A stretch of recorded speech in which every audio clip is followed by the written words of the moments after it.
பார்த்ததும் உந்தன் நடையும் மாறுதே, இடையும் ஆடுதே.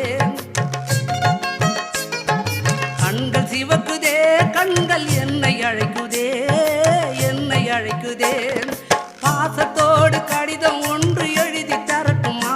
என் இதய வாசல் உனக்கு மட்டும்